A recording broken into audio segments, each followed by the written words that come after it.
عليه وسلم إذا عظمت أمة الدنيا نزعت منها هيبة الإسلام وإذا تركت الأمر بالمعروف والنهي عن المنكر حرمت بركة الوحي وإذا تسابت أمتي سقطت من أيدي الله رواه الحاكم والترمذي صدق الله العظيم وصدق الله على نبي الكريم.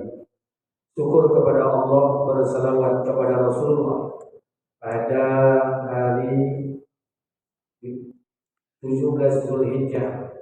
Semoga Allah Subhanahu wa taala senantiasa terima amal kita dan terima semua pengorbanan kita. Amin. Salawat beriring salam tidak lupa pula kita sampaikan pada junjungan alam Nabi besar Muhammad sallallahu alaihi wasallam. Allahumma shalli ala sayyidina wa nabiyyina wa habibina wa sayyidina wa zurrina wa maulana Muhammad wa ala ali Muhammad. Bapak Ibu yang dimuliakan Allah Subhanahu wa taala, terakhir bulan yang lalu kajian kita sampai di mana? Sampai di mana? Hikmah puasa itu saja. Masih seputar hikmah puasa. Hikmah puasa. Udah. Dalam bahasa Ujijun Akofa. Baik, kita masih dalam seputaran kisah Nabi Isa alaihissalam.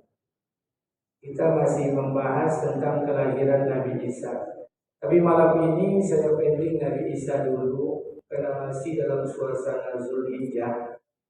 Saya ingin kilas balik apa yang kita lakukan beberapa hari yang lalu terkait dengan pelaksanaan hari raya Idul Adha, kemudian penyembelihan hewan kurban dan pelaksanaan ibadah haji.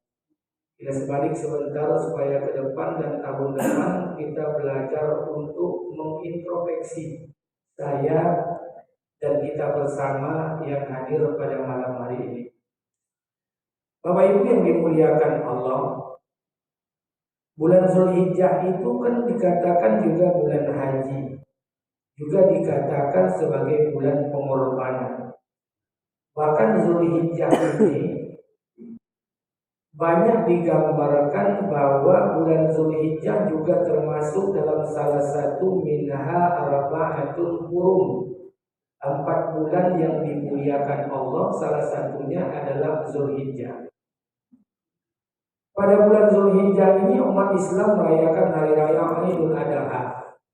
Dan kita yang berada di mukim sini, kita melaksanakan penyembelihan hewan kurban. Saudara kita yang melaksanakan ibadah haji juga telah buat pengorbanan. Pertanyaan besar hari ini, apa sebetulnya nilai atau esensi yang mau kita ambil daripada kita melaksanakan setiap tahun motong kambing, motong jawi, motong kerbau tiap tahun? Esensi yang mau kita capai itu apa sebetulnya? Sama dengan kita melaksanakan ibadah puasa, Ramadan puasa, datang Ramadan puasa lagi. Oh, itu syariat oke lah. Tapi ending atau esensi yang mau kita capai itu apa sebetulnya? Korban 2.700.000 kemudian melakukan penyembelihan hewan kurban. Ada yang sapi, ada yang kambing, ada yang kerbau. Ending yang mau kita capai itu apa? Ada yang tahu apa yang mau kita capai sebetulnya? Apa? Membuang keriduan, keegoan diri kita. Yang lain, dekat diri kepada Allah, lebay banget. Kenapa saya katakan lebay? Apakah dengan tidak berkorban kita tidak bisa dekat dengan Allah? Bisa. Lantas kenapa kita menyembelih hewan korban? Dan rutinitas nih. Ya, pokoknya setiap bulan Zulhijjah begitu banyak pembunuhan berdarah di setiap masjid. Yang mau kita capai itu apa sebetulnya? Sekarang mau kita lihat rasa syukur. Apakah dengan penyembelihan itu sudah ada garansi buat kita untuk bisa menjadikan kita bersyukur kepada Allah? Justru mohon maaf, saya justru menilainya bahwa ada sebagian kita berkorban sama dengan ibadah haji, prestise dan euforia. Jadi kalau kaya pegawai negeri belum umroh itu belum mantap, harus umroh umroh itu dianggap prestise. Haji itu dianggap prestise. Makanya orang-orang haji zaman dulu itu berangkatnya 6 bulan pakai kapal itu kurangnya bawa iman, bawa amal. Kalau sekarang berangkat haji pakai pesawat, pulangnya bawa hadiah. Iman tidak ada, amal tidak ada. Pulang dari haji tidak sholat lagi ke masjid, ya atau tidak? Jadi beda. Jadi yang mau kita luruskan itu apa sebetulnya? Ini mau kita kilas balik sedikit. Sebetulnya kisah ini Allah ceritakan dalam Al-Quran. Maka kalau bulan Zulhijjah, bulan pengorbanan ini, maka Allah sandingkan nama itu dengan nama Nabi Ibrahim alaihissalam. Di mana-mana semua ustaz para ulama sepakat kisah pengorbanan itu pasti disandingkan kepada Ibrahim alaihissalam. Sampai-sampai yang dikatakan bapak atau nabi pengorbanan itu Ibrahim, bukan nabi lain. Maka dikatakan oleh Allah Subhanahu wa taala, "Qurban millata Ibrahim hanifah." Ai Muhammad, sampaikan kepada umatmu, ikuti jalan Ibrahim. Satu keluarga yang melakukan pengorbanan. Ibrahim berkurban, Ismail berkurban, Hajar berkurban, Sarah berkurban. Pengorbanan satu keluarga ini bukan tanggung-tanggung. Allah jadikan, Allah abadikan dalam Quran.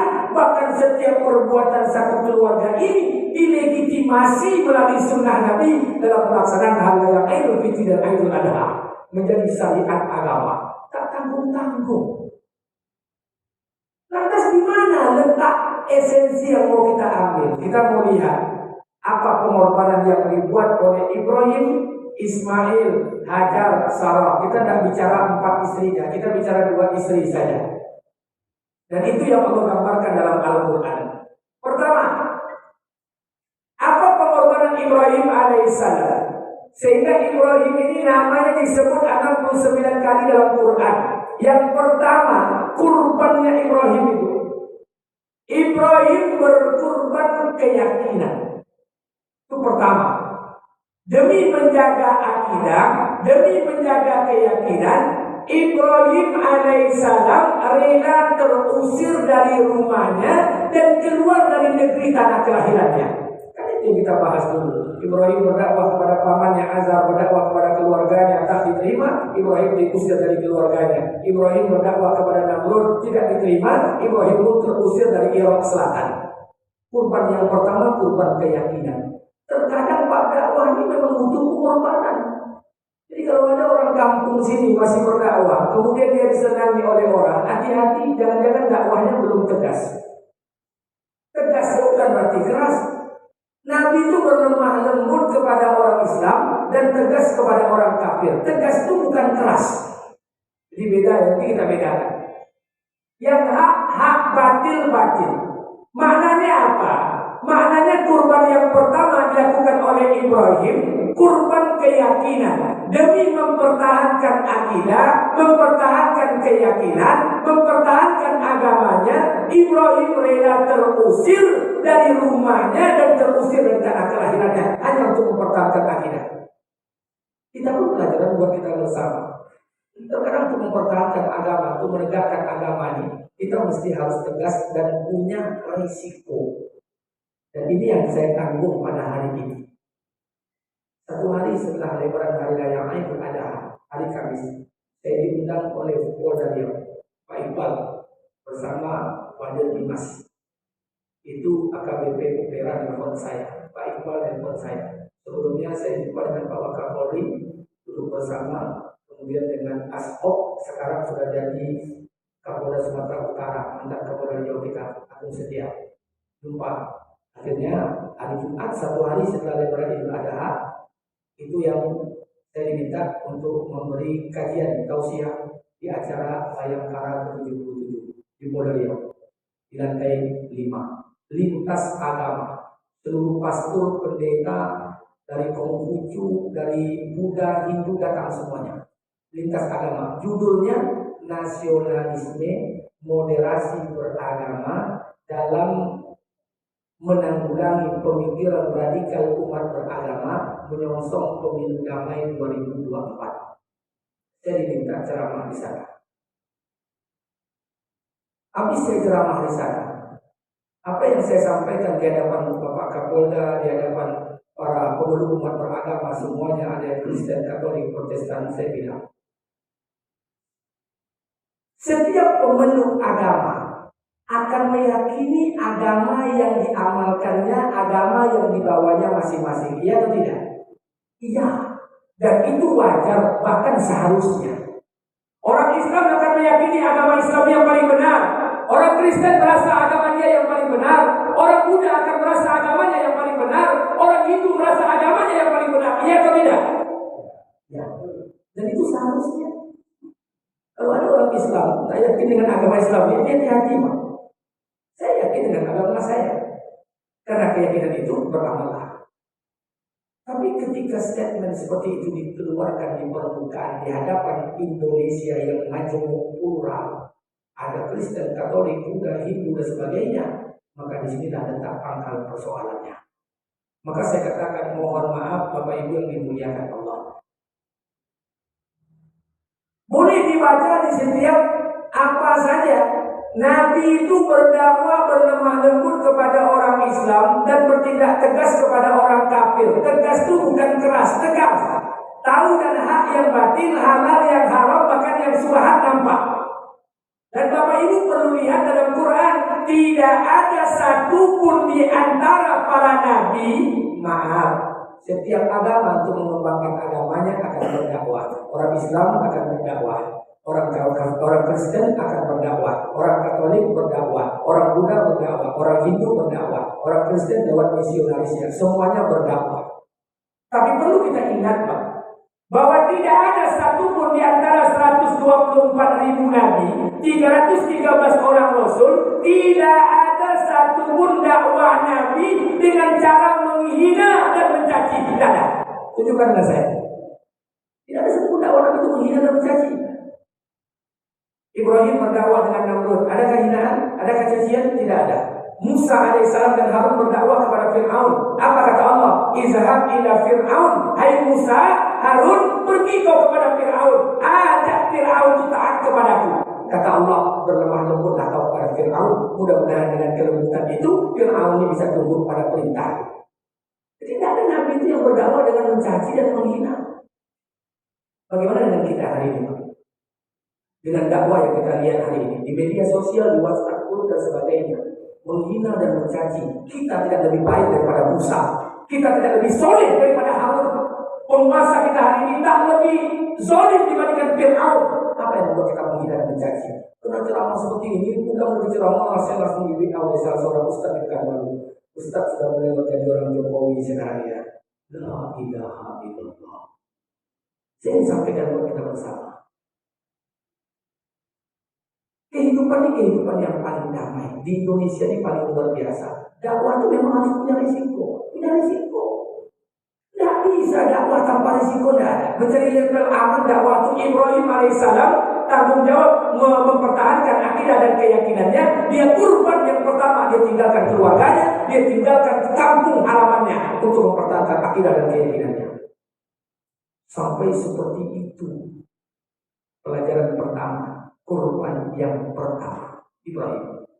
Kurban yang kedua, apa yang dikurbankan Ibrahim? Kurban perasaan.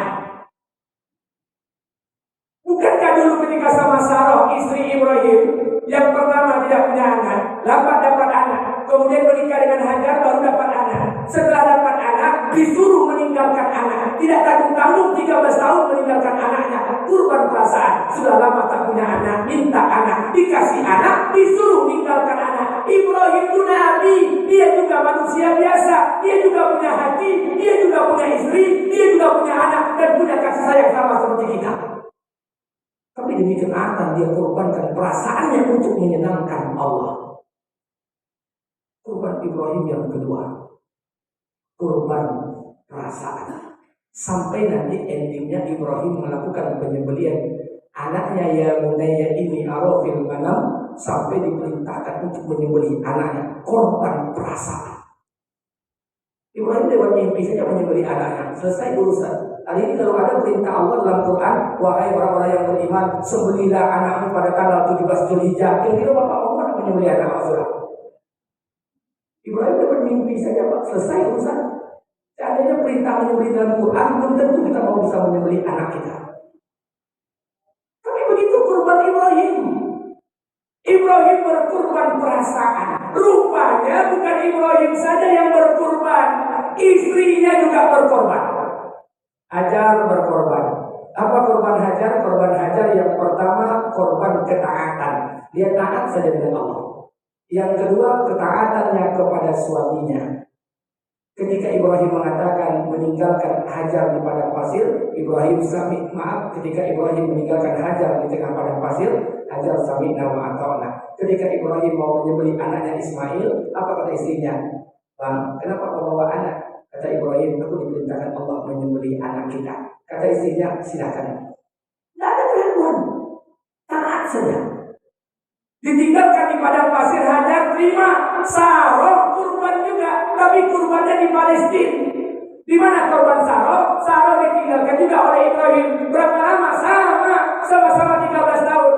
Cuma bedanya kalau Sarah ditinggalkan di Palestina, di kota perkampungan, ada pemukiman, ada sandang, ada pangan, ada papan. Hajar ditinggalkan di padang pasir, tidak ada pangan, tidak ada sandang, tidak ada papan, tidak ada makanan. Sama-sama ditinggalkan, tapi lokasinya berbeda. Kedua-dua istri Ibrahim ini semua pengorbanan diterima oleh Allah. Kata ulama, kalau ditimbang pengorbanannya, mana yang paling berat pengorbanannya? Hajar. Karena Hajar pengorbanan paling berat, Allah berikan hadiah paling besar. Kenapa Sarah pengorbanannya di bawah Hajar? Tetap dihargai oleh Allah, tapi pengorbanan ini diterima oleh Allah. Allah akan jadikan juga seluruh anak daripada Sarah. Allah lahirkan para nabi, para rasul, 19 orang nabi dan rasul Allah lahirkan dari keturunan Sarah. Tapi kena Hajar di pengorbanan yang lebih besar. Allah tak kirimkan banyak nabi kepada Hajar, hanya 2 nabi saja, Ismail dan Rasulullah. Tapi hebatnya, satu nabi di antara anak Hajar ini, Rasulullah SAW, diangkat oleh Allah menjadi penghulu di antara seluruh nabinya Allah Subhanahu wa Ta'ala. Jadi sebetulnya yang diminta oleh Allah itu pengorbanan. Apa maksud pengorbanan? Ibrahim tak punya anak, minta anak. Dapat anak, disuruh meninggalkan anak. Setelah punya anak, disuruh menyembelih anak. Maksud Allah itu apa? Tidak punya anak, minta anak, dikasih anak, suruh meninggalkan anak. Setelah pula ketemu anak, disuruh menyembelih anaknya. Apa tujuan Allah? Satu, Allah ingin menghilangkan kecintaan Ibrahim kepada keluarganya. Allah itu zat yang maha cemburu. Maka Bapak Ibu melaksanakan penyembelihan hewan kurban, Allah ingin menghilangkan kecintaan kita dengan dunia ini. Kita dicinta dengan dunia ini. Walaupun mengaji makin tinggi, musuhnya itu cinta dunia itu makin besar dalam hati. Kapelingan tamat bertambah yuk, oto berganti baru yuk. Padahal oto lama bisa dipakai nak ganti baru yuk. Makin mengaji makin mudah dunia Bapak. Itu yang saya sampaikan dengan ibu-ibu beberapa minggu yang lalu. Jadi telepon oleh jemaah saya salah satu masjid akan suatu Pak Imam. Dulu di sana saya cerita, Ustaz, anak saya laki-laki Ustaz sudah PNS Ustaz. Alhamdulillah Ustaz, umurnya 24 tahun, anak saya ini orang Ustaz. Saya diam saja. Terus mau ibu apa? Saya bilang. Sama suaminya, cari ketemu anak saya Ustaz. Kalau dapat anak saya betul-betulnya menyambut saya itu yang perempuan, pakai jubah panjang, pakai manset, pakai kaos kaki. Kalau dapat Ustaz, pegawai negeri, tutur kata dalam untuk Ustaz, tidak pernah kasar. Saya bilang, kalau aku tuh tidak tuh anak ibu untuk DJ. Makin mengaji, makin banyak cerita. Ini keadaan kita sampai yang lagi oleh itu Pak. Saya tanya, iman itu menerima kadang tidak cocok dengan hati kita, itu iman. Maka pengorbanan yang Bapak Ibu buat itu untuk menghilangkan kecintaan kita dengan dunia. Kita cinta dengan dunia ini, cinta tak gila. 2.700.000 nilai rupiah zaman sekarang cukup besar. Untuk mengikis kecintaan Allah zat yang maha pencemburu. Allah tak ingin ada di hati Ibrahim kecintaan lain kepada selain daripada Allah. Allah tak ingin ada di hati hambanya yang mengaku beriman ada kecintaan lain selain daripada Allah. Allah zat yang maha cemburu. Tapi korban ini bukan prestise, bukan prestasi. Makanya berulang kali saya sampaikan sebagaimana orang ibadah haji dan umroh. Berapa banyak orang yang haji umroh berlomba-lomba haji umroh karena takut belum haji belum umroh. Bukan persoalan haji umrohnya, karena mencari prestise, kebanggaan. Merasa dengan haji ini baik, merasa dengan umroh ini dia bisa jadi baik. Dengan umroh ini, saya sudah umroh, dia belum umroh, kalau sama-sama pegawai. Saya mau tanya Pak Bu, Saya mau ingat kepada kita bersama. Iblis laknatullah alaih. Kalau seandainya dia disuruh, iblis itu kalau seandainya disuruh dia menghafal daripada nama Nabi Adam sampai Nabi Muhammad SAW, itu di luar kepala. Kenapa? Iblis menyaksikan setiap nabi yang dilahirkan. Kalau disuruh iblis baca kitab Taurat, Zabur, Injil, Quran, hafal Quran, hafal Taurat, hafal Zabur, hafal Injil. Kenapa? Iblis tahu setiap ayat yang diturunkan. Bahkan iblis mengetahui asbabun nuzul itu ayat. Tapi kenapa iblis tidak menjadi orang yang dicintai Allah? Kenapa iblis tidak menjadi kekasih Allah? Karena dalam hati iblis ada sifat ana khairu minkum, saya lebih baik pada kalian. Itu penyakit iblis semua. Penyakit itu ada dalam dunia awak ini. Kita lebih baik daripada mereka. La ilaha illallah. Ini yang mau kita pikirkan. Makanya terkadang kita ini korban apa yang mau kita buat? Kita ini penyakit orang bermaksiat itu jelas dosa. Penyakit orang taat itulah ujung. Merasa paling baik.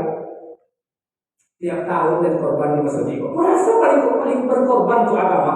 Kalau tidak ada resiko utama menghidupkan agama Allah, tidak akan ini masjid. Merasa paling taat. Merasa paling berdasar. Apa beda dengan iblis? Ana khairu minkum. Saya lebih baik pada kalian. Sama. Ini yang terjadi dalam amal-amal kita. Penyakit orang taat itu lebih dikitnya. Mari kita belajar. Saya pribadi belajar. Kita semua belajar. La ilaha illallah. Ini sampaikan kepada kita bersama. Kemudian hewan kurban di satu masjid. Saya di sana. Oh Ustaz, maaf Ustaz. Namun aku patang catatan nomor 1, Pak Ade turun dari kelompok 7. Dan dipotong sama-sama sapi hidupnya. Kamu dapat tanya Ustaz. Patang bocah terakhir itu tanggal 27. Namun aku itu nomor pertama kelompok 1. Kini Pak Ade masuk kelompok 7 Ustaz. Apa mau nama Jolet? Kita ini mau apa dengan korban sebetulnya? Makanya mohon maaf, tidak semua amal kita akan diterima Allah. Tidak semua pengorbanan kita yang akan diterima oleh Allah. Maka mengisahkan kepada Allah dengan pengorbanan kita setiap tahun lewat penyembelihan hewan korban tidak diterima oleh Allah Subhanahu Wa Taala. Habis 2.700.000, habis kambing, habis jauh yang kita makan hanya sekedar untuk makan. Makanya kita nak luruskan kembali, luruskan. Selain kita melaksanakan syariat perintah Allah, perintah Rasulullah SAW bila Ibrahim Hanifah, kita nak luruskan. Kita belajar nak memiliki segala kecintaan kita dalam dunia. Belajar menjadikan Allah. Jadi kita kan teori. Allah itu di atas segala-galanya Ustaz. Tidak ada yang patut dicintai kecuali Allah. Tidak ada yang patut disayangi kecuali Rasulullah. Bohong. Teori. Itu teori. Waktu muncul orang ngecil. Ada hati kita. Makanya betul kata Imam Syafi'i. Aku heran melihat manusia. Dia tahu kematian itu akan datang. Tapi masih main-main menghadapinya. Dia tahu bahwa segala sesuatu itu punya Allah dan dititipkan kepadanya, tapi dia bisa masih menangis ketika kehilangan sesuatu. Honda hilang nangis, oto hilang nangis, laki hilang nangis, tapi punya Allah. Teori. Kapan makanya iman itu diucapkan dengan lidah, diresapi dalam hati, diamalkan dengan perbuatan sehari-hari. Jarak antara iman mulut dan hati itu sejengkal. Tapi para sahabat memasukkan sejengkal ini butuh waktu 13 tahun di Mekah. Baru masuk iman dan menjadi sahabat. Makanya kita belajar lewat pengorbanan. Ibrahim berkorban, Ismail berkorban, Hajar berkorban, Sarah berkorban. Kalau tak sia-siakan 4 keluarga ini berkorban mati-matian. Pengorbanan itu Allah abadikan dalam Quran. Disebut, diceritakan, bahkan menjadi ritual ibadah haji. Ibu-ibu yang melaksanakan, bapak-bapak ibu yang melaksanakan ibadah haji, semua ritualnya milik Ibrahim Hanifah. Mulai daripada tawaf, sa'i, tahallul, melempar jumroh, jumroh ula, aqabah, usta, itu semua perbuatan satu keluarga. Diabadikan Allah dalam Quran. Yang apa ya? Tak tanggung-tanggung. Kenapa pengorbanan mereka diterima oleh Allah? Makanya yang menjadi pelajaran buat kita, apakah korban kita tahun ini tanggal 10 Zulhijjah, 11, 12, 13 Zulhijjah, apakah diterima oleh Allah Subhanahu Wa Taala? Sekali lagi ini menjadi introspeksi buat saya dan kita bersama hari ini. Penyakit orang bermaksiat jelas, penyakit orang taat ujub merasa paling baik, merasa paling banyak amalnya, merasa paling berjasa, merasa paling hebat, merasa paling segalanya. Hati-hati. Kadang saya satu kampung, kalau katanya, Ustaz, awal-awal masjid Ustaz, tidak ada satu pun yang sholat. Saya buat dakwah di masjid Ustaz. Kalau tidak awal-awal dulu saya berdakwah, tidak akan datang hari ini orang ke masjid. Dari Allah. Kalau saya salah, saya minta ampun kepada Allah. Kalau saya salah, kamu dosa saya. Saya sampaikan merasa paling baik, merasa paling berjasa. Itu sifat iblis yang membuat iblis terusir dari surga. Dan ini yang terjadi di negeri kita yang tercinta. Habis ceramah di Kapolda, mati-matian saudara-saudara kita, kawan-kawan yang lain menghubungi saya di itu. Apa katanya Ustaz, sampai mohon maaf di WA saya, sudah berhasil sampai kepada ibu-ibu sekalian, di WA saya sampaikan. Sampai ada dengan dakwah seperti ini, dakwah diperintahkan oleh Nabi dengan dakwah mencaci menghina, sampai ada di kalangan kita berdakwah dengan membenci negerinya sendiri. Sampai ada WA, maka saya bilang sama Pak Kapolda, kalau besok menghadapi Pilpres 2024, kalau ada jargon-jargon partai politik memecah belah umat, tindak tegas tangkap. Dia memecah belah umat.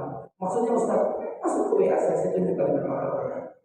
Ustaz, jangan lupa 2024 pilih Anies. Kalau pilih Anies masuk surga, pilih Ganjar masuk neraka. La ilaha illallah. Ini jargon memecah belah umat nih Pak. Saya mau tanya, ini kontestasi politik. Kalau ingin berlawanan, kalau ingin bersaing program, silakan biar lampu jadi mati lampu orang. Siapa bilang Nabi beliau dakwah mencaci maki menghina? Apakah Ganjar dan Anies berarti surga neraka?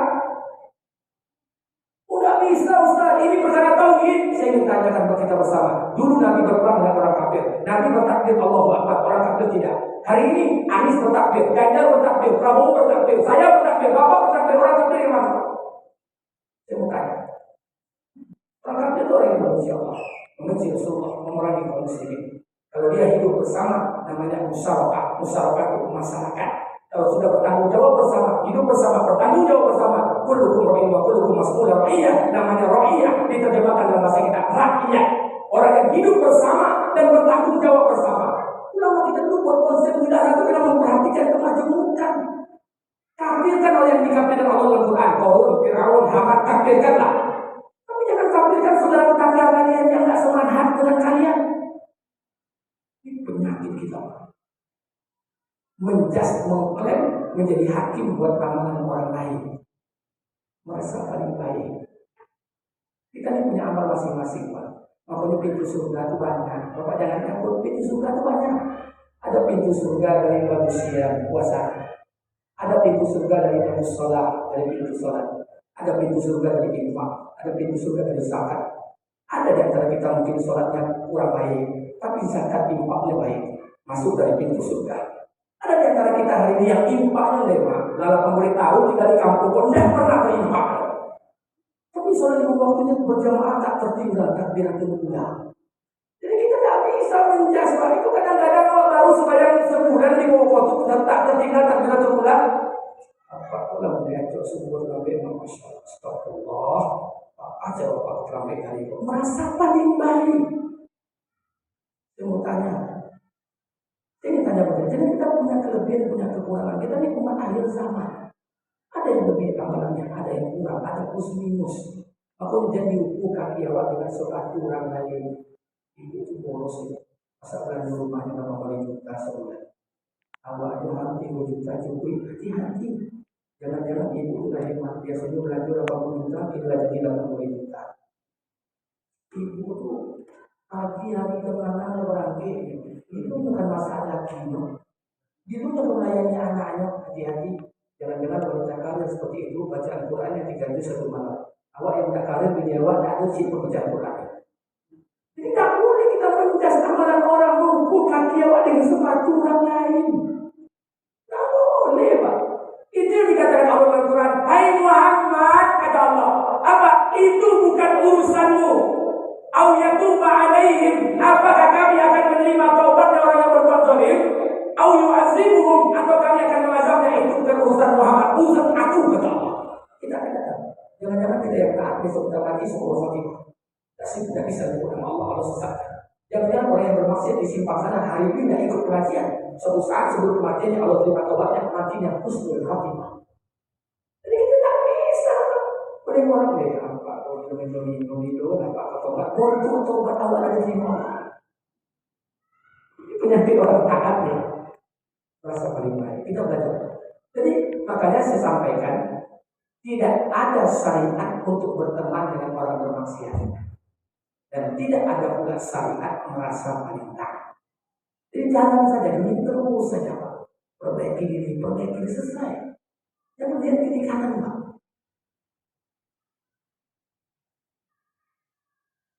Satu lagi, ada jemaah saya, tak perlu saya sebut masjid mana. Saya yang salah. Saya tulis namanya, dia korban satu keluarga. Satu ekor jawinya jawi mani. Harganya itu 35 juta. Saya satu keluarga Ustaz dia. Saya kan hanya kenal namanya aja. Saya buatlah Buyong lah. Bapak Buyong telepon saya. Ustaz tolong diganti nama Ustaz Haji Buyong.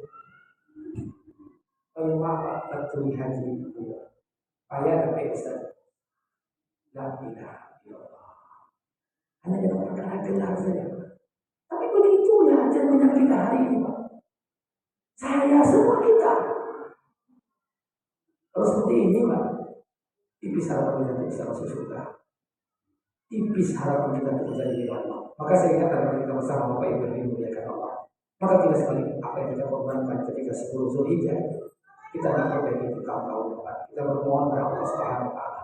Kita berkorban bukan euforia, bukan prestise, bukan kebanggaan untuk diri kita, bukan menjadikan kita jadi orang yang hebat, korban setiap tahun dan sebagainya. Tapi paling tidak pengorbanan kita yang kecil, walaupun kambing yang kita sembelih dengan harga kambing yang biasa. Tapi mungkin karena niat kita yang baik, pengorbanan kita yang betul, mudah-mudahan sebab ini Allah terima amal-amal kita. Kalau pengorbanan kita diterima oleh Allah, apa kata Imam Syafi'i? Sedikit saja, satu saja, amal kalian itu diterima Allah, maka sudah cukup bagi Allah untuk menjadikan hidup kalian berkah dunia akhirat.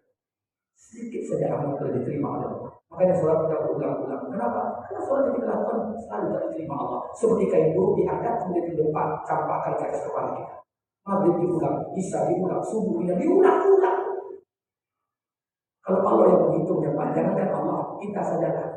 Jangankan Allah yang menakar sholat kita, awal itu Pak, ukur kualitas sembahyang Allah masing-masing. Kadang kusuk, kadang barkos berangkit kosong itu sembahyangnya. Aduh indahnya. Allah yang bisa menghitung. Bagaimana mudah bagi Allah untuk menghitungnya. Sholat kita saja bisa kita ukur berapa kapasitasnya. Makanya saya berharap, ya Allah, apa sebetulnya yang diinginkan Allah? Kita ingin lihat apa yang maunya Allah Tuhan sebetulnya. Apakah Allah ridho dengan kehidupan kita?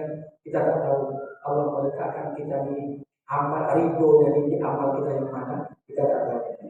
Makanya buat saja, walaupun makanya Bapak Ibu jangan pernah sepelekan amal-amal yang kecil, karena kita tak pernah tahu Allah meletakkan ridhonya di amal kita yang mana.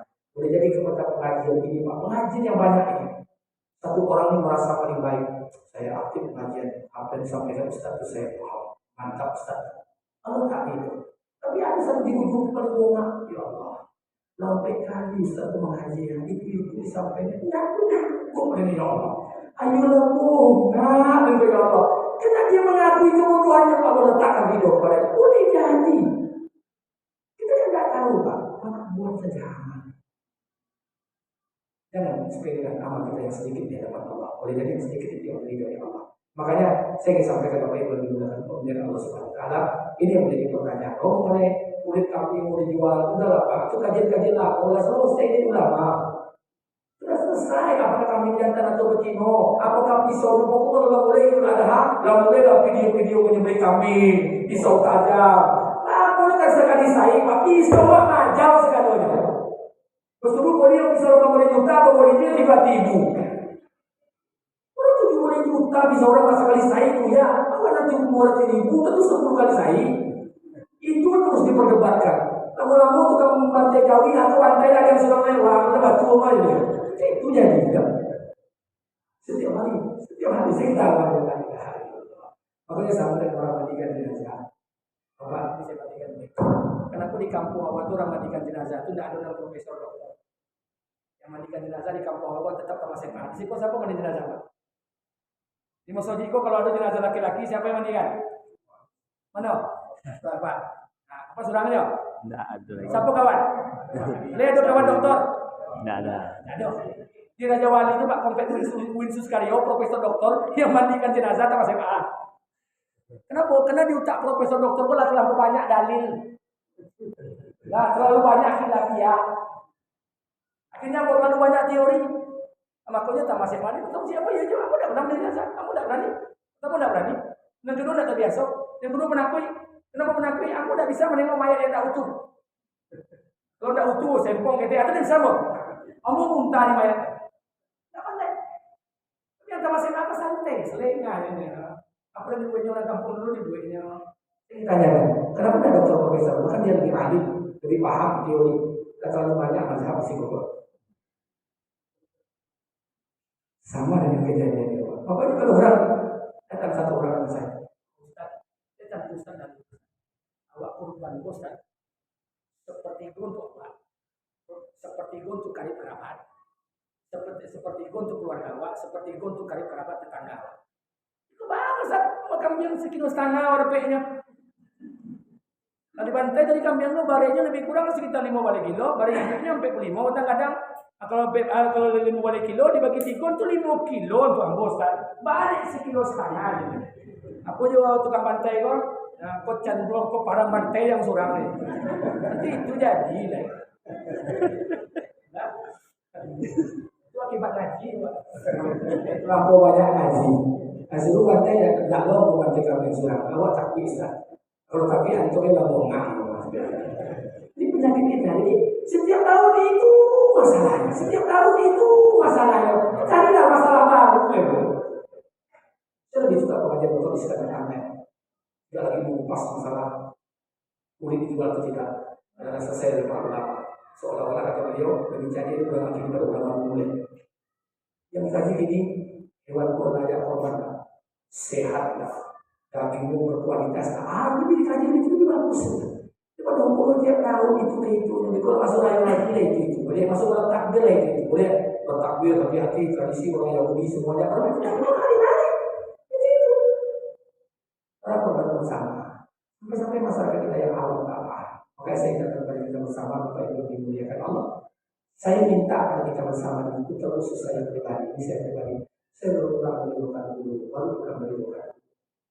Tadi jam setengah pada saat setengah 5 baru sampai setengah 3 hari juga dulu mengantar mahasiswa KKN. Dan insya Allah malam ini ada acara di sini besok di Bagus Sobar. Saya langsung berangkat ke Rokan Hilir Timur Lintang. Malamnya di Dumai. Habis di Dumai paginya di ujung Batu. Jadi tadi saya keluar dulu berjumpa dengan salah satu kepala desa yang desanya 50-50, setengah Muslim, setengah non-Muslim. Katanya, Ustaz gimana caranya Ustaz? Jika ada acara orang Kristen di depan gereja, membuat pentas, membuat tenda, saya selaku kepala desa pemerintah desa tentu diundang datang memberikan sambutan Ustaz. Kalau datang Pak Buah, Pak Desa datang mengundang gereja, Pak Desa masuk neraka. Nah, tidak murah neraka ini, bilion puluh masuk neraka. Begitulah pemahaman Nabi. Sebenarnya ada banyak dakwah. Makanya potensi perpecahan, apalagi timbul pilpres ini, kontestasi politik ini akan meruncing. Maka saya minta bagi kita bersama jaga itu semua. Kenapa? Mohon maaf, ulama kita membangun negeri kita yang tercinta ini di atas dasar-dasar yang dibangun daripada kekuatan Islam. Artinya dengan memandang kemajemukan dan plural, kita hidup bersama, bergandengan tangan dengan kaum orang Muslim dengan orang non Muslim. Urusan keyakinan masing-masing ibadah. Urusan ibadah masing-masing keyakinan masing-masing. Tidak ada lagi kita saling menghina, caci, tidak ada politik identitas suku, sara, agama. Saya lucu Pak. Ini maaf ya. Saya semalam duduk dengan orang minum-minum. Karena saya kan hobi juga minum-minum. Yang orang minum-minum itu hobi. Saya duduk, datang Pak Haji satu orang. Apa kata Pak Haji itu dengan saya? Dari mana Ustaz? Dari pulang kajian. Belum pulang ke rumah. Alun. Kalau yang orang tua pada malamnya mati sebenarnya kan. Mereka belakangnya. Minum-minum bapak-bapak. Kalau kalah tuh cukup dalam bawah meja. Gelak-gelak. Memang kata Pak. Datang Pak Haji ini ngomong sama saya. Apa katanya Pak Ustaz? Ya. Pak Ustaz bisa kalau untuk pilpres itu Ustaz, kira-kira siapa Ustaz pilih ya? Kamu nak membuat bola aja, kamu pilih Ganjar. Kamu orang Ganjar. Oh, Ustaz tauhidnya lah salah. Kamu terus terang Ustaz, walaupun Anies kau kalah, kamu tetap milih Anies. Kau tidak bisa. Kamu nak milih yang kalah, kamu pilih yang mana aja. Kau tidak bisa. Jadi gara-gara itu tinggi suaranya mata aku sih sampai dulu terjelunggang berarti. Maksud kita berpura-pura. Tapi begitu yang terjadi. Lekat pemahaman seperti itu. Makanya Bapak Ibu, itu pilihan politik. Mau pilih Anies, Ganjar, Prabowo, tidak ada masalah. Tidak ada masalah. Jangan paksa orang untuk pilih Anies, jangan paksa orang untuk pilih Ganjar, Prabowo, dan sebagainya. Sudah, ini pilihan politik kita.